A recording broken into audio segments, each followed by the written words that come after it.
암흑같이 어두웠던 그 유럽교회, 그리고 암흑같이 어두웠던 칠흑같이 어두웠던 구원말 가운데도 필요한 사람은 한 사람이었어요. 근데 그 한 사람이 어떤 사람이냐? 교회 다닌 사람이 아니에요. 단순히 예수님 믿는다고 떠드는 사람이 아니라 진짜 크리스천, 진짜 예수님을 믿는 사람, 진짜 교회를 다니는 사람, 이 한 사람을 찾는다는 거예요. 이게 오늘 제 설교의 핵심 포인트라는 거예요. 주님이 원하는 그 한 사람이 되기 위해서 우리가 어떻게 돼야 되느냐, 우리가 어떤 사람이 돼야 되느냐, 그거를 우리가 오늘 같이 살펴보기를 원한다는 것입니다. 여러분 한번 생각해 보세요. 어떤 사람이 돼야 될까요? 어떤 사람이 돼야 될까요? 하나님이 원하는 그 한 사람은 도대체 어떤 사람일까요?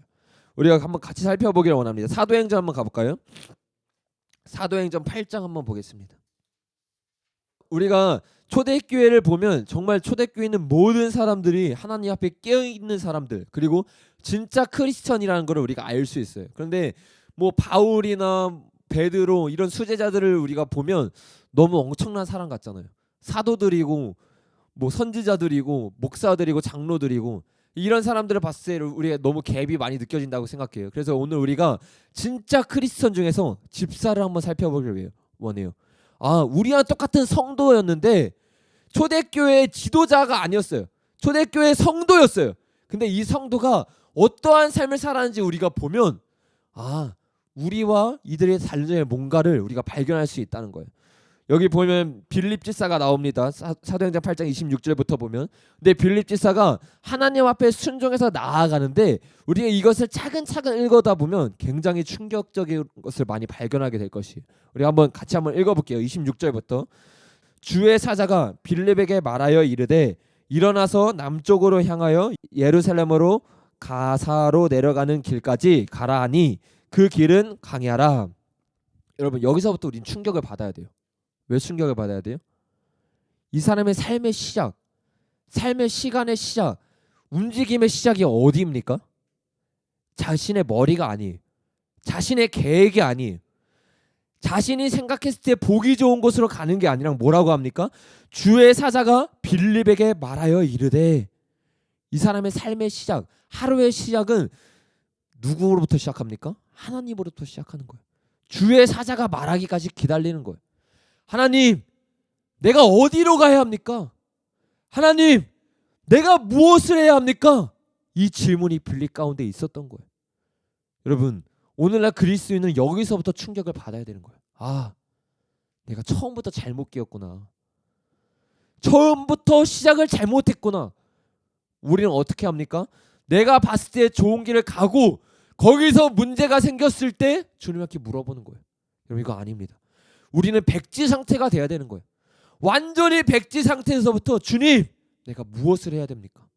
주님, 오늘 이 하루 내가 어디에 써야 합니까? 오늘 이 하루의 이 시간을 내가 어디에 쏟아야 합니까? 주님 알려주십시오. 그럴 때 들을 수 있는 거예요. 여러분 우리가 왜 주님의 음성을 못 듣는지 아세요? 오늘날 사람들이 물어보는 신앙이 없는 거예요. 주님을 의지하는 신앙이 없는 거예요. 주님을 따라가는 신앙이 아니라 내가 원하는 대로 살아가는 신앙을 사니까 주님의 음성을 들을 필요가 없는 거예요. 그래서 사무엘 시기처럼 하나님의 말씀을 듣는 것이 희귀한 시대가 되어버린 거예요. 여러분 주님은 항상 우리에게 말씀하고 있습니다. 그런데 문제는 우리가 들으려 하지 않는다는 거예요. 여러분 오늘 이 말씀을 보고 우리의 삶을 돌아봐야 돼요.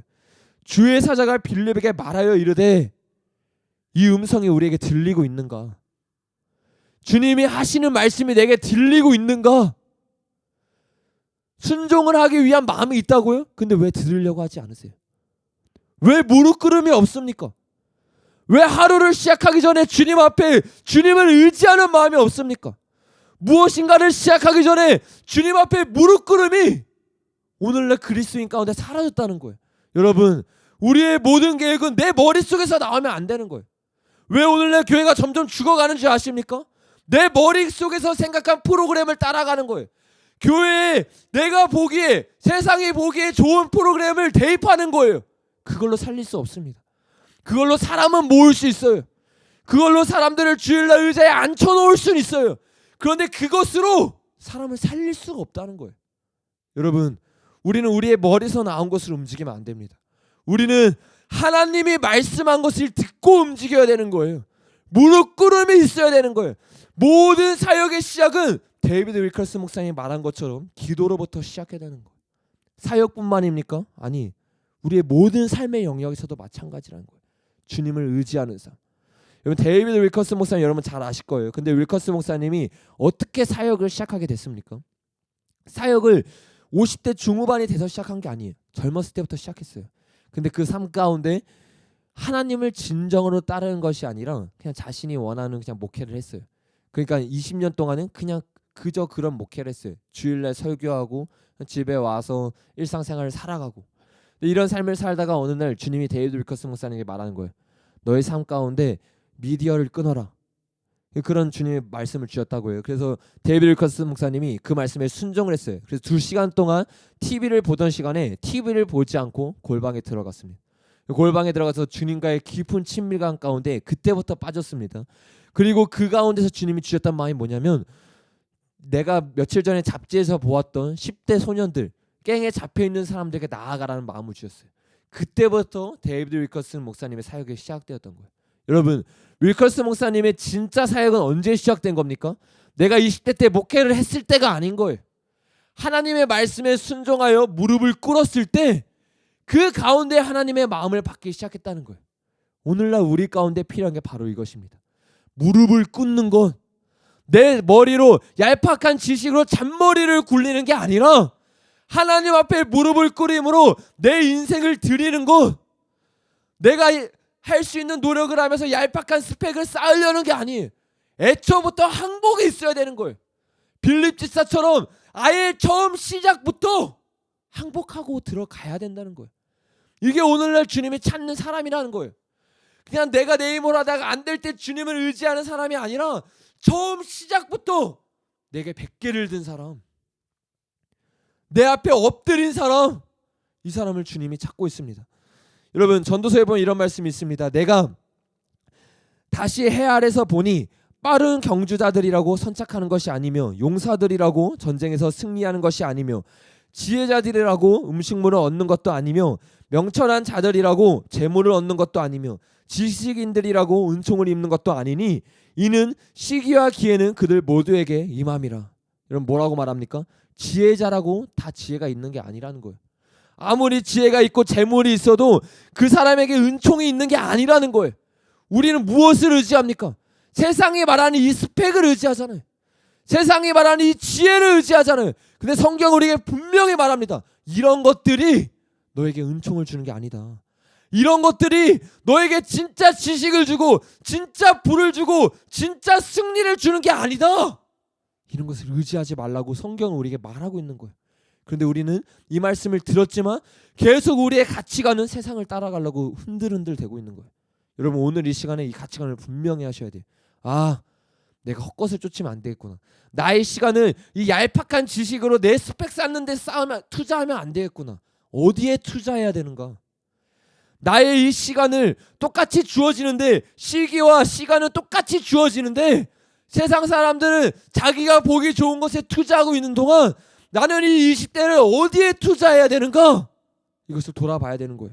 예레미야서에 보면 그 답을 이렇게 말합니다. 여호와께서 이와 같이 말씀하시되 지혜로운 자는 그의 지혜를 자랑하지 말라. 용사는 그의 용맹을 자랑하지 말라. 부자는 그의 부함을 자랑하지 말라.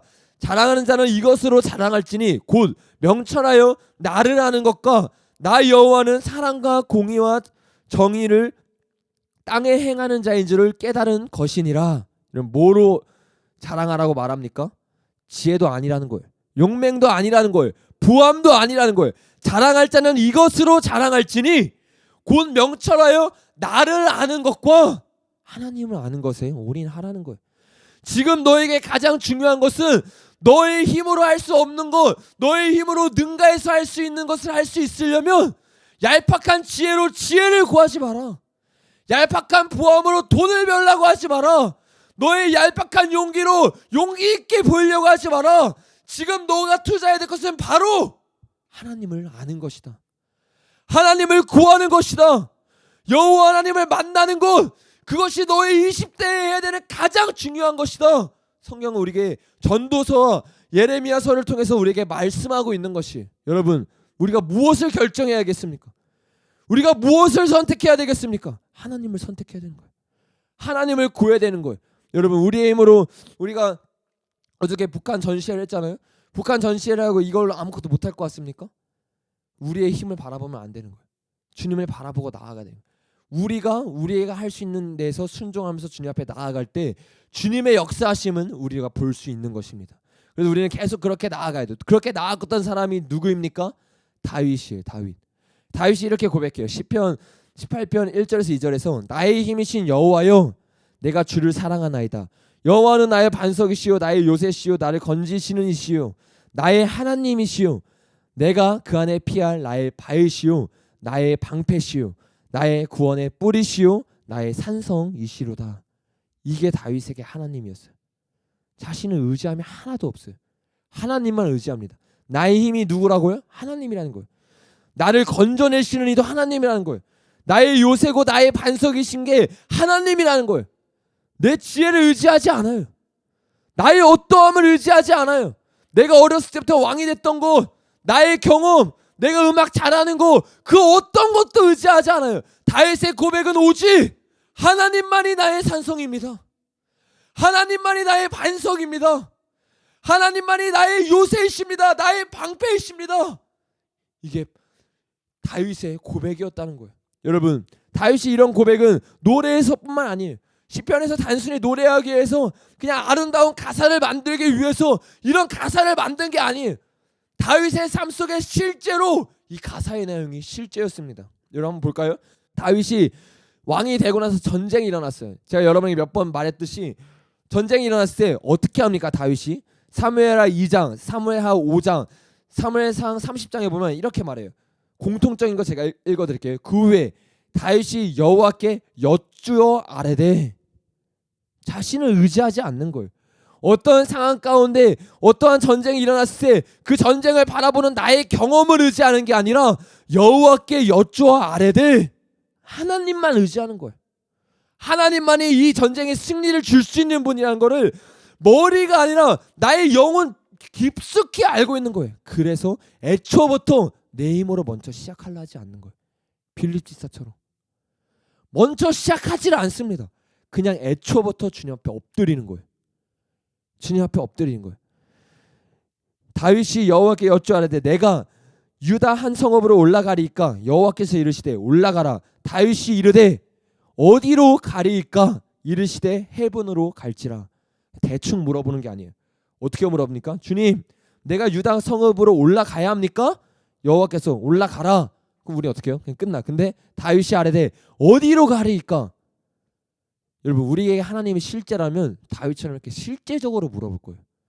근데 우리는 우리의 삶 가운데 그냥 추상적인 기도 제목만 있어요. 왜? 다윗처럼 하나님이 우리에게 실제가 아닌 거예요. 만약에 하나님이 실제라면 내가 하다못해 내비게이션에게도 내 구체적인 주소를 입력하는데 하나님이 실제라면 하나님이 나를 도와주시는 분이고 내가 길이요 진리요 생명이라는 걸 머리 깊이가 아니라 나의 마음으로 알고 있다면 어떻게 질문하겠어요?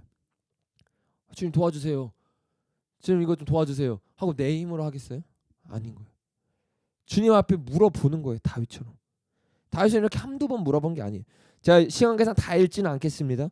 계속 한 가지만 더 읽으면 사무엘상 30장 8절에 보면 다윗이 여호와께 묻자와 이르되 내가 이 군대를 추격하면 따라가 잡겠나이까 하니. 여러분 이게 어떤 상황이냐면 다윗이 전쟁에 갔다 왔는데 적군이 다윗의 병사들과 다윗의 아내와 아들과 재산을 송두리째 다 훔쳐가지고 강탈해가지고 도망쳤어요. 여러분 그럼 어떻게 해야 되겠습니까? 바로 달려가야 되잖아요. 상식적으로 바로 달려가야 되잖아요. 근데 다윗은 여기서도 이 영적인 침착함을 잃지 않아요. 여기서 흔들리지 않아요. 사울은 어떻게 했습니까? 바로 흔들려서 제사 드려버리잖아요. 여기서 지금 잘못하면 우리 큰일 나겠다. 병사들을 혼돈하겠다. 근데 다윗은 어떻게 합니까? 다윗이 여호와께 묻자와 이르되 이게 일상생활이었다는 거예요.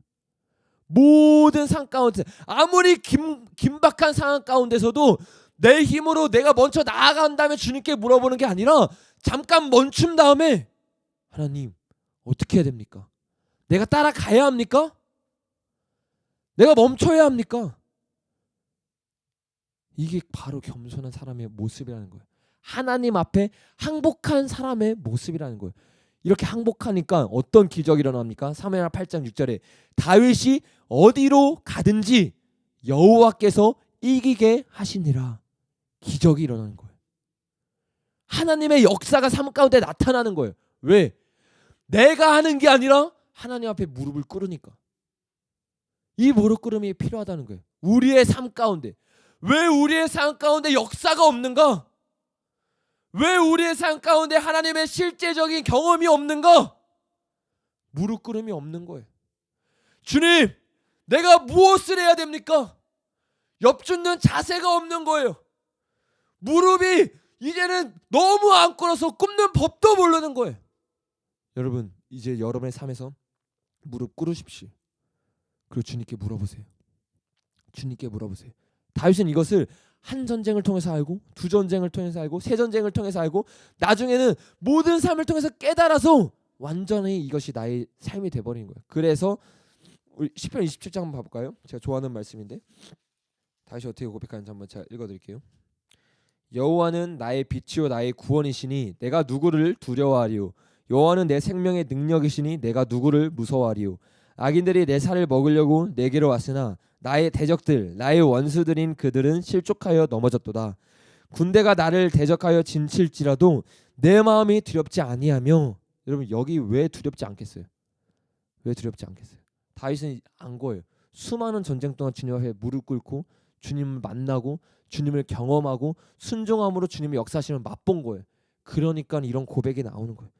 두렵지 아니하며 전쟁이 일어나 나를 치려할지라도 나는 여전히 태어나리로다.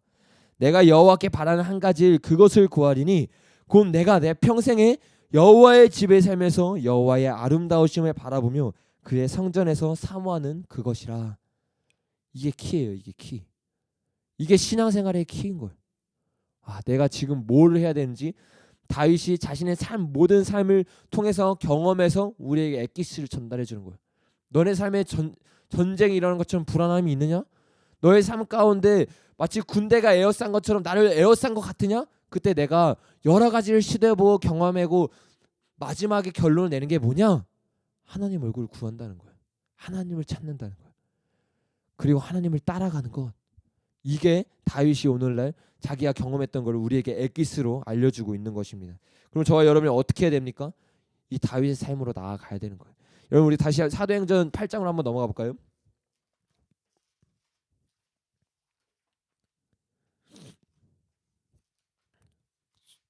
사도행전 8장 다시 한번 볼게요. 처음 시작이 뭐랬죠? 빌립의 처음 시작이 주님이었죠. 주님의 음성을 듣는 것이었어요. 남쪽으로 향하여 예루살렘에서 가사로 내려가는 길까지 가라 하니, 여기 충격적이에요. 하나님이 어딜 가란다고요? 그 길은 광야라. 광야라. 자기가 원하는 길일까요? 당연히 아니겠죠. 광야를 가라는데 누가 가고 싶겠어요? 근데 어떻게 합니까? 가는 거예요. 일어나 가서 보니 에디오피아 사람 곧 에디오피아 여왕 간덱의 모든 국고를 맡은 관리인 내시가 예배하러 예루살렘에 왔다가 돌아가는데 수레를 타고 선지자 이사야의 길을 읽더라. 성령이 빌립더러 이르되 이 수레로 가까이 나아가라 하시거늘. 보세요, 진짜 멋있지 않으세요? 처음 시작도 하나님을 시작했어요. 근데 어쩌면 어떤 사람은 이렇게 시작할 수 있어요. 새벽기도 하니까 새벽기도 하면서 주님 앞에, 주님 이 하루를 주님 앞에 올려드립니다. 주님을 위해 살게 해주세요. 이렇게 기도하는 사람 많을 수 있어요. 근데 이러고 나서 나가서는 자기가 원하는 대로 살아가는 거예요. 근데 이 빌립 어떻게 한다고요? 하나님이 순종해서 일단 광야를 갔어. 광야에 갔는데 또 성령님과 대화를 하는 거예요. 성령이 빌립더러 이르시되 이 순례로 가까이 나아가라. 느껴지세요? 한순간 한순간 주님께 집중하고 있는 빌립이 느껴지세요? 절대 흐트러지지 않는 거예요. 다윗처럼 어떠한 상황 가운데 요동하지 않는 거예요. 주님이 내게 뭐라고 말씀하시나? 이 상황 가운데 주님은 지금 내가 무엇을 하길 원하실까? 여기에만 집중이 되어 있는 거예요. 이 초점을 우리가 지금 볼 수 있어야 되는 거예요. 이 빌립의 삶 가운데 어떤 초점이 있는가? 그의 걸어간 가운데, 그의 걸음걸이 가운데 어디에 집중이 되어 있는가? 하나님께 집중이 되어 있다는 거예요. 예수님께 깨어 있다는 거예요. 주님 말씀하세요. 오늘 이 하루를 버리고 싶지 않습니다. 오늘 이 하루를 주님을 위해 사용하겠습니다. 이 삶이 있어야 돼. 이게 바로 하나님의 임재를 따라가는 삶인 거예요. 하나님의 임재를 따라가는 삶. 그래서 24시간 동행할 수 있다는 거예요. 주님과 24시간 동행하면서 예수님, 지금도 설교를 들으면서 예수님, 내가 주님의 말씀 듣기 원합니다. 주님 경험하기를 원합니다. 주님 만나기를 원합니다. 설교가 끝나고 예배 끝나고 끝나는 게 아니라 그때도 또 주님과 동행하는 거예요. 주님, 오늘 주일 예배 마쳤는데 내가 뭘 하길 원하세요? 주님과 하길 원합니다. 내가 계획했던 거 지금 다 내려놓으세요. 다 버리세요. 그리고 주님께 물어보는 거예요. 주님, 내가 지금까지 내 계획을 또 다 세웠네요. 주님 알려주세요. 주님 알려주세요. 뭘 하기 원하세요, 주님? 이런 물어봄이 있었다는 거예요. 성령이 빌립더로 이르되 이 수레로 가까이 나아가라 하시거늘 빌립이 달려가서 선지자 이사야의 글에 읽는 것을 듣고 말하되 읽는 것을 깨닫느냐 대답하되 지도해 주는 사람이 없으니 어찌 깨달을 수 있느냐 하고 빌립을 청하여 수레에 올라 같이 앉으라 하니라. 이에 명하여 수레를 멈추고 빌립과 내시가 둘 다 물에 내려가 빌립이 세례를 베풀고 둘이 물에서 올라올새 주의 영이 빌립을 이끌어 간지라. 여러분 얼마나 멋있어요. 처음부터 중간 끝까지 다 빌립은 성령에 취해 있었어요. 뭐라고 합니까? 둘이 물에서 올라올새 주의 영이 빌립을 이끌어 간지라. 또 성령님을 따라가는 거예요. 와, 오늘 하루 하나님의 일 했다 하고 마음을 풀어지는 게 아니라 또 따라가는 거예요. 오늘 주일날 예배 듣고 은혜 많이 받았다. 아, 이제 좀 쉬어야지가 아니라 또 주님 따라가는 거예요. 또 주님 따라가는 거예요. 어떤 사람 이거 보면서 이렇게 말할 거예요. 도대체 이런 사람은 어떻게 살아? 힘들어가지고. 맞아요. 못 살아요. 주님 뭐라고 합니까? 그런즉 이제 내가 산 것이 아니요 내 안에 그리스도께서 사신 것이라. 살라면 못 살아요. 죽어야 되는 거예요. 이거는 살라고 하는 사람은 살 수 없는 삶인 거예요. 왜? 완전히 항복된 삶이에요. 완전히 항복된 삶인 거예요. 내 그냥 큰 거 주님, 이런 사람들 있어요. 첫 번째 사람은 어떤 사람이면 주님을 왕으로 모시는 사람 중에 세 가지 종류가 있는데, 첫 번째 사람은 왕이라고 주님이 왕이라고 말하지만 주권은 나 곁에 있는 사람. 그 사람은 내가 원하는 대로 살아가는 사람이에요. 말로만 주님이 왕이라고 말하는 사람이에요. 두 번째 사람은 어떤 사람이냐면 실제로 주님이 나의 왕이 되기를 원하는 마음이 있어요. 그런데 완벽한 게 아니에요. 큰 부분에서만 주님이 나의 왕인 거예요. 어떤 부분에서는 내려놓지 못한 거예요. 진실하지 않은 사람이라는 게 아니에요. 진실한 사람이지만 아직 내려놓지 못한 것들이 있는 거예요. 부분. 내 삶을 완전히 주님 앞에 주님이 내 삶의 왕입니다가 아니라 큰 부분만 주님이 왕이고 여전히 어떤 부분은 내가 왕인 사람. 마지막 한 사람은 어떤 사람이냐면 완전히 주님 앞에 다 내려놓은 사람. 다 내려놓은 사람. 그 사람을 갈라디아서 어떻게 표현합니까? 내가 그리스도와 함께 십자가에 못 박혔나니 그런즉 이제 내가 사는 것이 아니요 오직 내 안에 그리스도께서 사시는 것이라. 이거라는 거예요. 내가 사는 게 아니에요. 이제는 나는 십자가에 못 박히고 주로 사는 삶. 이게 완전히 항복한 삶이라는 거예요. 근데 사실 이거는 예수님이 뭐라고 말했죠? 날마다 나 자신을 부인하고 십자가를 지는 삶. 제자가 되는 삶이 바로 이 삶인데, 한마디로 제자가 진짜로 되려면 내 삶을 항복해야 되는데 그런 사람이 너무 적다는 거예요. 그래서 제가 오늘 처음 말했듯이 이 주님의 역사를 보고 순종하려면 어떤 사람이 필요하냐? 교회 다니는 사람이 아니라 진짜 크리스천, 진짜 예수님 믿는 사람, 진짜 결단한 사람. 이제는 내가 사는 것이 아니라 오직 내 안에 그리스도께서 사는 사람. 이제는 내가 육체 가운데 사는 것은 나를 사랑하사 나를 위하여 자신을 버리신 하나님 아들을 믿는 믿음 안에서 사는 것이라. 이게 갈라디아에서 바울이 고백하는 것뿐만 아니라 빌립이 살고 있던 삶이었어요. 바울이 글로 썼던 이것을 빌립은 삶으로 고백하고 있는 거예요. 너 갈라디아서 2장 20절의 삶이 뭔지 궁금해? 내가 보여줄게 하고 빌립이 살아가고 그걸 사도행전에 적혀 있는 거예요. 여러분 이게 오늘 진짜 크리스천인 우리가 살아야 되는 삶인 거예요. 부분 순종하는 거 말고, 이제는 부분 주님이 나의 왕인 거 말고 내 인생 전체가 하나님의 왕인 삶을 살아야 되는 거예요. 내가 예배 드릴 때는 온전히 주님 앞에 순종하는 사람일 수 있어요. 그런데 나의 일상생활에서는 여전히 내가 원하는 대로 살아가고 싶은 거예요. 그래도 조금 내 취미생활을 해야 되지 않을까? 취미생활 지금 완전히 끊으라는 말이 아닙니다. 분별하면서 들으세요. 그 조금 내가 즐기고 싶은 거 해야 되지 않을까? 내가 원하는 거 하고 싶지 않을까? 그걸 하는 게 죄라는 게 아니에요. 뭐가 죄라는 거냐면 하나님의 말씀에 순종하지 않고 그걸 하는 게 죄라는 거예요. 하나님이 말씀하고 있는데 하나님이 내게 원하는 게 분명히 있는데 그거에 순종하는 마음이 없는 거예요. 이건 분명히 죄인 거예요. 그게 어떤 거든, 심지어 그게 하나님의 일이든, 그게 사역이라 할지라도 그게 하나님이 지금 내게 원하는 게 아니라면 나는 죄 짓고 있는 거예요. 내 삶에 항복됨이 없는 거예요. 여러분, 우리는 이 모든 영역에서 오늘 결단해야 되는 거예요. 주님, 빌립처럼 나아가기 원합니다. 이거는 근데 쉬운 문제가 아니에요. 여러분, 말씀을 자세히 보니까 어떻습니까? 뭐 지금 말로는 표현 안 하겠지만 한숨이 나올 수 있어요. 왜냐면 내가 내 삶을 아니까. 내가 내 삶 가운데 분명히 인정해. 나도 하나님의 왕대심이 있는 거. 근데 어느 부분 내가 원하는 대로 내 마음대로 살고 있는 게 분명히 있을 거예요. 그 양심의 가책이 오늘 이 말씀을 듣는 여러분에게 느껴질 거예요. 그걸 결단하셔야 되는 거예요. 그 부분까지 내려놔야 되는구나. 주님 하나하나 우리에게 말씀하는, 우리 3주 전부터 계속 말씀 나눴잖아요. 주님 왕대심 크게 우리 주님 한번 우리 빵 때리셨어요. 아, 주님 우리 왕돼야 되지. 큰 방향성을 이제 다시 한번 정신 차리고 나아갔어. 그리고 그 다음에 말씀 뭐 나왔습니까? 실제적으로 나의 삶 가운데 너가 불법된 삶을 살고 있는 거 이제 내려놔야 된다. 근데 주님이 오늘 말씀을 통해서 우리에게 말씀하는 게 뭡니까? 이제는 그걸 넘어서 너의 삶 자체가 내가 되게 해야 된다. 요한복음 15장에서 뭐라고 합니까? 내가 그 안에 그가 내 안에, 이 삶이 이젠 돼야 되는 거예요. 완전히 하나 된 삶, 완전히 주님과 일치된 삶, 완전히 주님으로만 살아가는 삶. 이제 주님 우리에게 그걸 요구하시는 거예요. 우리가 여기서 결정하는 거예요. 주님은 신사적인 분이십니다. 왜 내가 지금 이 말을 계속 빙빙빙 돌리고 있느냐? 이렇게 묵상하고 지금 다 끄집어내야 된다. 다 끄집어내야 된다. 알잖아요. 말 안 해도. 내가 지금 말로 표현 안 해서 그렇지 내 안에 어떤 죄가 있는지 알잖아요. 뭐, 여러분도 마찬가지일 거예요. 내가 지금 말씀 이렇게 듣고 있지만 내 안에 지금 여기 꼼투리가 있는, 이거 내려놔야 된다고? 이거 있잖아, 이거 진짜 빼야 된다는 거. 빼야 된다는 거. 근데 중요한 건 뭐냐면 내 힘으로 이걸 뺄 수 없는 거예요. 그래서 우리가 무릎을 꿇어야 되는 거예요. 보세요.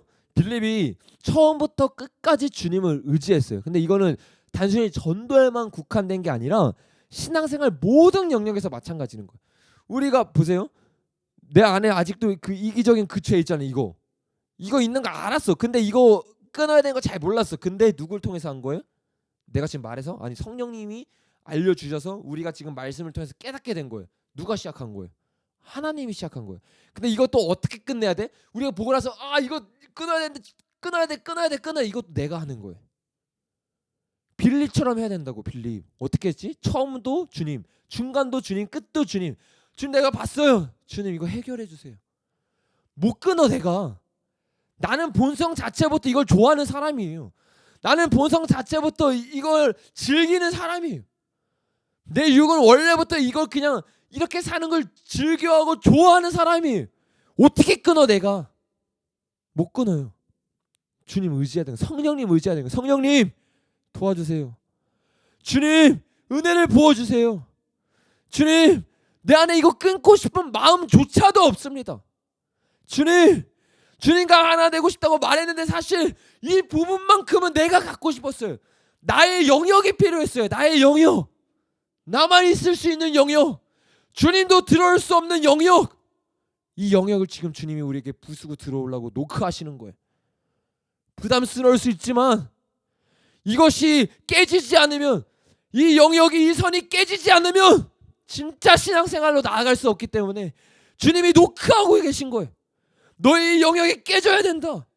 너만 있고 싶은 이 영역, 너만 있고 싶은, 너만의 공간을 확보하고 싶은 그 영역, 이것을 박살내야 된다. 문을 열어야 된다. 너의 문을 열고 나와야 된다. 내가 도와줄 수 있도록 너가 나와야 된다. 주님 우리를 깨우치고 있는 것이, 깨우치고 있는 거예요. 여러분 나오셔야 돼요. 여러분이 결단하셔야 돼요. 주님 은혜를 부어달라고, 성령님 도와달라고 주님 앞에 무릎 꿇으셔야 돼요. 주님 앞에 처절하게 몸부림치셔야 돼요. 주님, 내 힘으로 끊을 수 없습니다. 이거 싫어하는 마음 내 안에 없습니다. 죄를 좋아하는 완악한 마음이 내 안에 있습니다. 죄는 아니었지만 하나님보다 좋아하는 마음이 내 안에 완악하게 자리 잡고 있습니다. 굳어져 있습니다. 화인 맞은 마음처럼 굳어져 있습니다. 이런 거예요.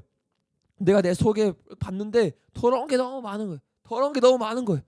그 주님 앞에 우리가 1주일, 2주일 동안 말씀을 들어서 회개했어요. 다 끄집어냈어요. 다시 끄집어내기 위해서 딱 쳤는데 바닥인 거예요. 아, 다 했다. 근데 오늘 주님이 우리에게 말씀한 게 뭔지 아세요? 그거 바닥 아니다. 그거 너 안에 너가 굳혀둔 너의 완악한 마음이다. 너가 굳게 만들어서 바닥으로 착각하는 그거 바닥이 아니라 더 깊은 너의 깊은 공간이 있는데 너가 손 긋고 있는 거다. 그거 부셔야 되는 거예요. 그 전까지는 그냥 흔들면 이렇게 다 올라왔어요. 그거 다 걷어냈잖아요. 진짜 걷어내는 건 지금부터 시작인 거예요. 벽처럼 보이는 이 딱딱한 마음 더 힘들 수 있어요. 오히려 그냥 그 전 거는 그냥 걷어 올리면 되는 거예요. 이건 그게 아닌 거예요. 성령님의 은혜를 구하고 내가 20년 동안 쌓아왔던, 내가 25년 동안 27년 동안 쌓아왔던 나만의 공간을 이제는 완전히 박살내야 되는 거예요. 완전히 박살내야 되는 거예요. 여러분, 하다못해 결혼한 사람들 보세요. 20년 동안 25년 동안 각자의 삶을 살았기 때문에 서로 부딪히는 거예요. 왜? 각자만의 공간이 있었고 각자만의 자기가 생각하는 것들이 있었기 때문이에요. 이게 깨지지 않으면 이혼하는 거예요. 이게 깨져서 이게 맞춰지지 않으면 사람들이 싸우기 시작하는 거예요. 그 부분은 하나가 될 수 없습니다. 법적으로는 하나가 됐을지 몰라도 마음은 하나가 될 수 없는 거예요. 마음으로는 갈려져 있는 거예요. 그게 오늘 저와 여러분과 하나님의 관계에 있을 수 있다는 거예요. 우리가 예수님을 믿는다 말하고 고백하고 법적으로 하나님과 가까이 있다고 착각할 수 있지만 사실은 내가 하나님 믿기 전에 쌓아왔던 모든 나의 생활 바운더리에 하나님을 넣기 싫어하는 거예요. 여러분, 오늘 주님 앞에 구하십시오. 주님, 내가 빌립과 같은 삶을 살고 싶습니다. 여러분, 주님이 계속 이 말씀의 깊이를 깊이 우리를 인도하고 있는 거예요. 여러분, 지금 이 성령님의 감화와 성령님의 인도하심이 이곳에 있습니다. 이 가운데 주님 앞에 말씀을 들으면서 계속 구하셔야 되는 거예요. 계속 깨지셔야 되는 거예요. 내 힘으로 못 깨요. 말씀을 통해서 들려지는 성령님의 음성만이 그 완악하고 굳어져 있는 견고한 진 같은 나의 심령을 깨트릴 수 있는 거예요. 고린도후서 10장에 보면 뭐라고 말합니까? 이 견고한 진을 깨트릴 수 있는 거는 오직 하나님의 말씀뿐이라고 알고 있는 거예요. 이 말씀 앞에 닿게 부셔야 되는 거예요. 피하면 안 되는 거예요. 우리처럼 말씀의 검을 잘 피하는 사람 없어요. 모태신앙 그리고 오랫동안 말씀을 들었던 사람들, 이 사람들은요 말씀을 피하는데 아주 요절이 난 사람들이, 아주 그냥 2단, 3단, 4단, 9단인 사람들이 딱 한계를 정해놓고 내가 울면서 회개하고 마음에 딱 시원함만 느낄 수 있을 만큼만 말씀에 찔릴 수 있는 사람들이, 아주 하나님의 말씀을 지 멋대로 이용하는 사람들인 거예요. 자기 은혜 받기 딱 좋을 정도로만 이용하는 사람들인 거예요. 하나님의 말씀 이용하면 안 돼요. 찔려야 되는 거예요. 완전 깊숙이까지 찔려야 되는 거예요. 그래서 내가 살아있으면서 은혜 받는 게 아니라 완전히 죽는 역사가 일어나야 되는 거예요. 그게 일어났던 사람이 바로 마리아였어요. 마리아는요 주님의 말씀 앞에 자신의 목숨을 걸고 그 말씀을 듣기 위해 붙잡고 있었어요. 주님 말씀하소서, 주님 말씀하소서, 주님 말씀하소서. 그러니까 자기가 없는 거예요. 항상 주님의 말씀에 발치에 앉아 있었잖아요. 제자들은 다른 일할 때, 사역할 때, 마르다는 일할 때, 마리아는 하나님의 말씀 앞에 앉아 있었어요. 예수님의 말씀 앞에 앉아 있었어요. 그게 좋은 말씀일 수도 있습니다. 달콤한 말씀일 수 있습니다. 근데 여러분, 우리가 사복음서에서 보면 잘 알겠지만 예수님 항상 좋은 말씀만 하지 않았어요. 마리아가 앉아 있는 그 가운데도 좋은 말씀만 나오지 않았을 거예요. 자신의 말씀을 깨트리는 말씀, 자신을 돌아보게 하는 말씀, 내가 어떻게 해야 예수님을 섬길 수 있을까? 내 자신이 비어있는 말씀, 내 자신을 죽일 수 있는 말씀, 자아가 깨끗해질 수 있는 말씀, 그런 말씀을 들었을 거예요. 그 말씀을 듣고 도망치지 않았어요. 허다한 무리들은 말씀을 들었지만 그 본질 앞에, 찔림 앞에 다 도망쳤어요. 대면하기 싫은 거예요. 그냥 그런 말씀이 들어올 때는 외면하는 거예요. 들어도 못 들은 거예요. 보아도 못 본 거예요. 그런데 마리아는 그러지 않았어요. 끝까지 듣고 있는 거예요. 끝까지 내 마음이 찔리기를 원하는 거예요. 끝까지 내 심령이 다 찔러 쪼개지기를 원하는 거예요. 그래서 마리아는 어떠한 열매를 맺었습니까? 모든 사람들이 보지 못하는 하나님의 일을 보게 된 거예요. 왜? 나는 없으니까. 그 말씀 가운데 다 깨어진 거예요. 자기 유익을 위해 했던 모든 마음이 완전히 박살난 거예요. 자기를 위해 살았던 모든 마음이 완전히 박살난 거예요. 이거는 예수님과 같이 있는다고 되는 게 아니에요. 예수님의 말씀 앞에 찔리고 회개하고 눈물 흘리고 애통하고 성령이 가운데 깨어져야 일어날 수 있는 거예요. 제자들 보세요. 3년 동안 예수님과 함께 있었어요. 그래도 자기를 위해 사역하는 거예요. 예수님 왕 되고 나서 내 왼쪽에 나를 앉혀주세요.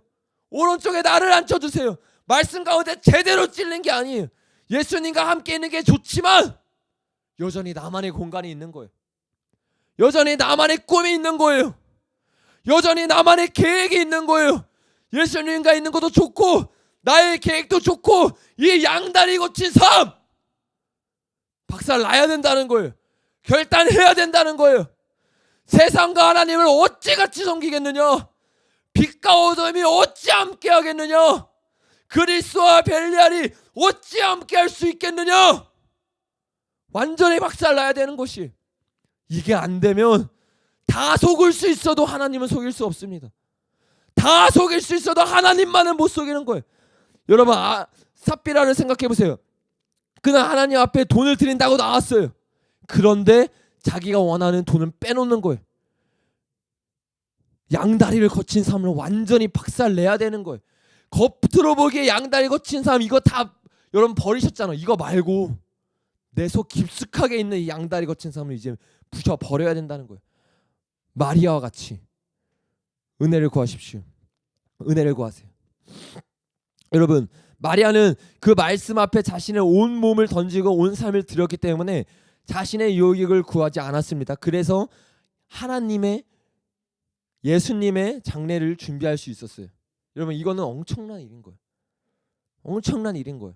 예수님이 살아있을 당시에 예수님을 따르는 사람들은 얼마나 많았을 거예요.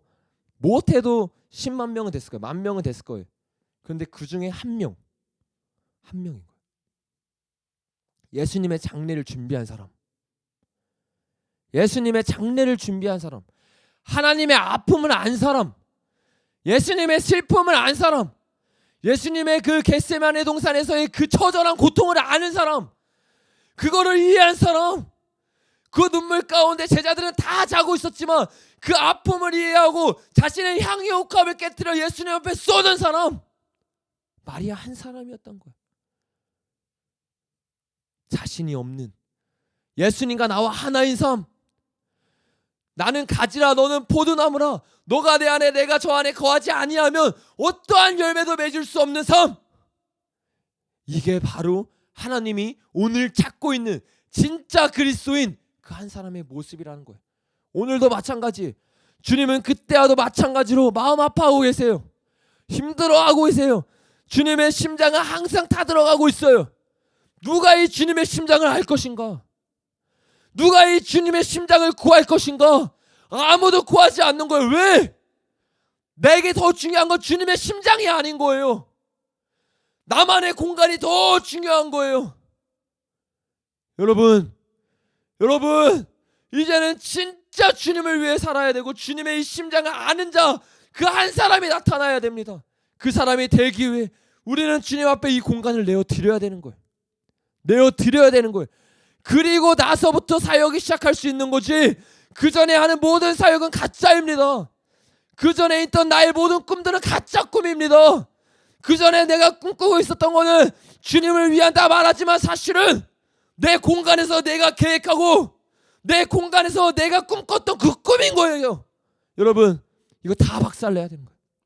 다 박살내야 되는 거예요. 다 부셔져야 되는 거예요. 이게 아까 데이비드 리커슨 목사님이 말한 것처럼 기도로부터 시작하는, 하나님의 심장으로부터 시작하는 사역이라는 거예요.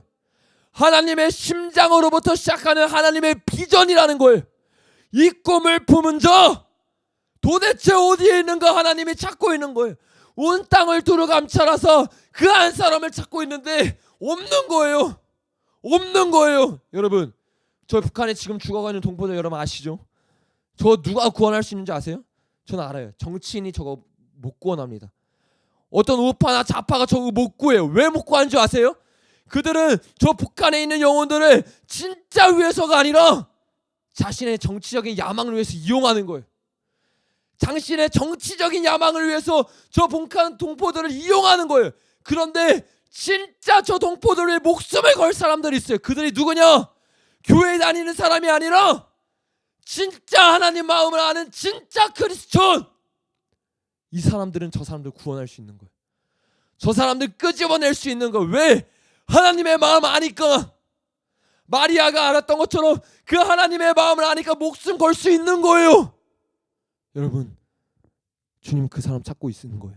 주님이 그 한 사람 찾고 있는 거예요. 그래서 오늘 저와 여러분에게 주님이 나만의 공간에 노크를 하고 계신 겁니다. 영현아, 난 그 한 사람이 필요하다. 그런데 그 사람이 되기 위해서는 지금과 같이 순종하다 말만 하는 사람, 주님이 왕이라 말하면서 부분적으로 왕인 사람이 아니라 진짜 나를 위해 죽을 수 있는 그 한 사람이 필요하다. 죽는다는 말이 너무 추상적인 거예요. 우리에게는 죽는다는 말이 내게는 너무 멀리 느껴지는 거예요. 실제적으로 죽는 건 무엇이냐? 내 시간을 드리는 거예요. 내 시간 24시간 중에 1시간 드리는 게 아니라 내 24시간을 드리는 거예요. 그런데 주님, 우리는 이것을 드리고 싶은 마음이 없습니다. 이 완악한 마음을 깨뜨려 주십시오. 주님, 정말 이것을 갈망하는 사람, 자의 죽음을 원하는 사람들이 오늘 이 시간에 일어나게 하시고 그 갈망함이 우리 마음 가운데 부어지게 하여 주시옵소서. 주님, 그 갈망함이 내 안에 없습니다. 나는 여전히 나를 위해 살기 원하고 나를 위해 사역하길 원합니다. 주님, 은혜를 부어주십시오. 주님, 은혜를 부어주십시오. 주님이 말씀을 듣는 가운데 은혜를 부어주십시오. 주님, 은혜를 부어주십시오. 말씀을 전하는 게 중요한 게 아니라 지금 이 시간에 내가 깨지기를 원합니다. 주님, 나의 이기적인 마음은 주님 깨뜨려 주십시오. 여전히 나를 위해 사역하고 있습니다. 여전히 나를 위해 살고 있습니다. 주님, 마리아처럼 오늘 이 말씀 앞에 겸손히 엎드립니다. 마리아처럼 겸손히 주님 앞에 엎드립니다. 주님, 은혜를 부어주십시오. 주님, 깨뜨려 주십시오. 주님, 나도 그 삶을 원합니다. 나로 사는 삶이 아니라 주님과 하나 된 삶, 주님을 위해 살아가는 삶, 주님과 온전히 하나 된 삶, 이제는 원합니다. 성령님, 성령님 함께하여 주시옵소서. 성령님 함께하여 주시옵소서. 성령님 함께하여 주시옵소서. 주님이 우리에게 일하고 있습니다. 주님이 우리에게 일하고 있습니다. 여러분, 이 말씀 가운데 주님이 우리에게 강하게 역사하고 있어요. 여러분, 우리가 좀 이따 이 말씀 듣고 완전히 기도할 때 여러분 진짜 깨트리셔야 돼요. 진짜 깨트리셔야 돼요. 진짜 깨트리셔야 돼요. 여러분, 이것은 예수님 시대에만 일어났던 일이 아니에요. 예수님 시대에만 정말 예수님을 위해 목숨을 걸고자 하는 사람이 마리아 한 명이었던 게 예수님 시대에만 일어났던 게 아니에요. 모든 시대에도 마찬가지입니다. 여러분, 예수님이 돌아가시고 부활하시고 난 다음에 바울이 사역하면서 바울이 큰 사역을 하고 있었습니다. 근데 빌립보서에 보면 바울이 이런 말을 해요. 제가 읽어드릴게요. 빌립보서 2장 19절에 보면 빌립보 사람들에게 디모데를 보낸다고 말해요. 이렇게 말합니다. 내가 디모데를 속히 너희에게 보내기를 주 안에서 바람은 너희의 사정을 알므로 안위를 받으려 함이니 이는 뜻을 같이하여 너희 사정을 진실히 생각할 자가 이밖에 내게 없음이라. 충격적인 말이에요. 여러분, 바울을 생각해 보세요. 그 시대에 하나님이 사용하던 최고의 사람인 거예요. 그럼 하나님을 진짜 만나고 하나님께 열정을 가진 사람들이 바울에게 몰렸을까요? 안 몰렸을까요? 몰렸을 거예요. 바울의 측근들은 어떤 사람이었겠어요? 하나님을 믿는다고 그리스도인이라는 사람 중에서 난다 긴다는 사람들은 다 바울의 측근에 있었을 거예요. 세상 사람들이 다 인정하는 사람들이었을 거예요. 그런데 충격적인 말이에요. 뭐라고 합니까? 이는 뜻을 같이하여 너의 사정을 진실히 생각할 자가 이밖에 내게 없음이라. 내가 디모데를 너한테 보내는데 왜 디모데를 보내느냐? 보낼 사람이 디모데밖에 없다. 다른 이유가 아니에요. 무슨 이유니까? 너의 사정을 진실히 생각할 자, 너희를 위해 살 자, 너희를 위해 목숨을 걸 자가 디모데밖에 없다는 거예요. 왜 다른 사람은 안 되느냐? 그 다음에 뭐라고 말합니까? 21절에 그들이 다 자기 일을 구하고 그리스도 예수의 일을 구하지 아니하되. 이게 다른 사람을 보낼 수 없는 이유라는 거예요. 다 자기 일이 있다는 거예요. 다 자기 일을 구한다는 거예요. 그리스도의 예수의 일을 구하지 않는다는 거예요. 여러분, 바울의 측근의 이야기입니다. 교회를 다닌다고 말만 하는 사람이 아니라 바울과 함께하는 사람, 그리스도인들 중에 난다 긴다는 모든 사람 중에 진짜로 주님을 위해 목숨을 거는 사람이 그 당시에는 디모데밖에 없었다는 거예요. 디모데밖에 없었다는 거예요. 그 당시 바울 주변에 있던 사람 중에는 디모데만이 자신의 유익을 구하지 않고 살아도 주를 위해, 죽어도 주를 위해 나아갔다는 거예요. 여러분, 바울 주변에 그렇다면 오늘날 어떻겠습니까? 오늘날 어떻겠냐는 거예요. 하나님은 지금도 보낼 사람을 찾고 있는 거예요. 빌립보의 상황보다 더 극한의 상황인, 나라가 얼마나 많습니까? 북한도 그래요. 중국도 그래요. 그 수많은 곳들이 다 이런 상황인 거예요. 주님은 사람이 급해요. 주님은 사람을 보내길 원해요. 그런데 이 마음을 깨트린 사람이 없다는 거예요. 자기만의 공간을 깨트리는 사람이 없다는 거예요. 자기 일을 구하는 이 이기적인 마음을 깨트리는 사람이 없다는 거예요. 여러분, 저는 오늘 저와 여러분 모두에게 도전합니다. 누가 이 마음을 깨트리고 주님의 마음을 알고 나아갈 것이냐. 자기 일을 구하는 자가 아니라 그리스도 예수의 일을 구하며 나아갈 것이냐. 그 결단함으로 나아갈 것이냐. 저는 저와 여러분에게 도전합니다. 저와 여러분이 그 사람이 돼야 되는 거예요.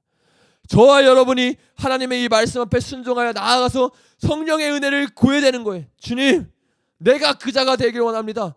자신의 유익을 구하는 일을 멈추고 주님의 일을 하고 싶습니다. 성령님, 내 속에 이 딱딱하게 굳어있던 이 바닥이 아니란 걸 볼 수 있는 눈을 부어주십시오. 보고 깨달을 수 있고 회개할 수 있고 다 토할 수 있는 은혜를 부어주십시오. 우리가 이런 마음으로 같이 주님 앞에 기도하며 나아가겠습니다. 기도하겠습니다.